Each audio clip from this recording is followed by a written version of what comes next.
करा लो पास, आपका बहुमत है। आप हमें कह दो, हम आएंगे नहीं, आप खुद चला लो। मुख्यमंत्री जी सदन के नेता है, मुखिया है, और आज प्रदेश जिस हालात के अंदर जूझ रहा है उसमें मुख्यमंत्री जी को स्वयं जो है सिर्फ सत्ता पक्ष से पूछने की जरूरत नहीं है, विपक्ष भी जो मामले बता रहा है उन सबको ध्यान में रखते हुए सरकार में किसानों को और आम पब्लिक को और सड़कों के लिए विशेष जो है बजट जारी करना चाहिए। ये सरकार जब से हमने इशू उठाए हैं और रोजाना प्रदेश के मुद्दे जनता के सामने आए हैं,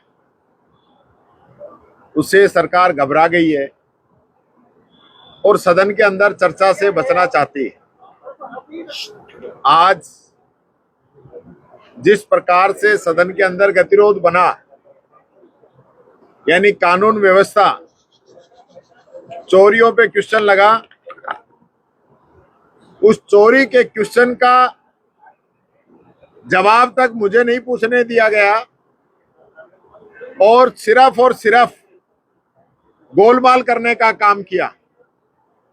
जब हमारे माननीय सदस्य ने पूछा कि खानपुर विधानसभा क्षेत्र में पिछले 1.5 वर्ष में कितनी चोरी हुई है, तब उसमें बताया कि 122 चोरी हुई है, लेकिन बरामदगी मात्र 35 में और 29 मामलों में गिरफ्तारी हुई है। तो ये इस सरकार का जो रेशो है वो 30-35% के पास आ रहा है अपराधियों को पकड़ने का और बरामदगी का।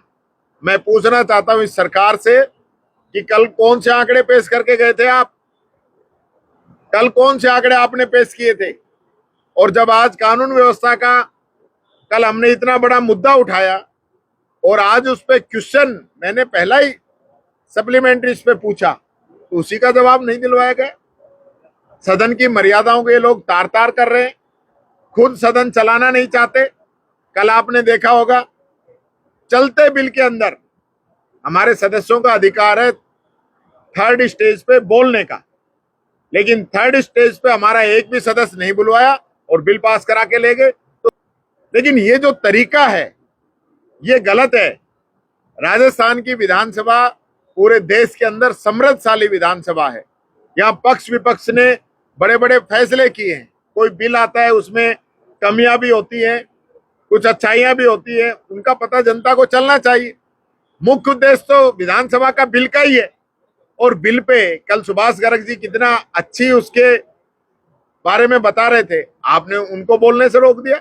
हमारे सदस्य बोलते 6, उनको बोलने से रोक दिया। ये तरीका इस सरकार का गलत है। हम सप्लीमेंट्री पूछते हैं तो उसको बोलने से रोक दिया जाता है। तो ये हमारी आवाज को बंद करना चाहते हैं। हमने पहले ही कहा था, माइक ये हमारा बंद कर रहे हैं, बोलने का मौका ये हमें नहीं दे रहे हैं। बोलते हैं तो उनका जवाब नहीं आता है। स्पीकर साहब इन मंत्रियों को बचाना चाहते हैं, मंत्री जवाब नहीं दे पाते। ये स्थिति सरकार की बन चुकी है। अभी गतिरोध को लेकर के क्या संवाद हुआ? अभी संवाद हुआ है, हम हमारे विधायक दल में चर्चा करेंगे, उसके बाद आगे का फैसला लेंगे। देखिए, आज ही उदयपुर की खबर छपी है कि जहां किसानों की फसल बर्बाद हुई थी, कलेक्टर वहां फसल देखने नहीं गए और दूसरी जगह जहां कम खराबा हुआ है उसको देखने गए। तो ये आंकड़ों को समेटने में लगे हुए हैं। मुझे लगता है कम से कम 30-35 हजार शिकायतें अब तक आ चुकी होगी सरकार के पास, लेकिन राहत एक को भी इन लोगों ने नहीं दी है। सिर्फ जो है आंकड़ों का खेल खेला जा रहा है। अभी तक कौन सी राहत इन लोगों ने दी है? मैं समझता हूं 2-2.5 करोड़ रुपए से ज्यादा की राहत ये लोग नहीं दे पाए होंगे अभी तक, और नुकसान हो गया हजारों करोड़ का। बैंक से लोन लेने के दिखावा कर रहे हैं, कब लोन मिलेगा, कब जनता को पैसा मिलेगा। ये बात मैं सरकार से पूछना चाहता हूं, ये आंख मिचौली का खेल खेलना बंद करें। ये मीटिंग जो कर रहे हैं ना, इसको बंद करें और जनता के बीच में जो मंत्रियों ने और आपके सेक्रेटरियों ने रिपोर्ट दी है उसका बजट जारी करें ताकि जनता को कुछ राहत मिले। ऐसे दिखावा करने से कुछ नहीं होगा। सीएम साहब 2 बार आए विधानसभा के अंदर, कानून व्यवस्था की चर्चा हो तो सदन को छोड़ के अपने ऑफिस में चले जाते हैं, जब अतिवृष्टि पे चर्चा हो तो सदन को छोड़ के अपने ऑफिस में चले जाते हैं। अरे पूरे राजस्थान के जनप्रतिनिधि इस सदन के अंदर अपने इलाके की आवाज उठा रहे हैं, प्रदेश की आवाज उठा रहे हैं। आपको सुनना चाहिए। जनता में कहने के लिए तो मुख्यमंत्री जी विधानसभा में, और वहां जाके देखो तो विधानसभा का जो चैम्बर है उसमें बैठे मिलेंगे, सदन के अंदर नहीं आते। तो ये जो तरीका है ये गलत है। मैं समझता हूं मुख्यमंत्री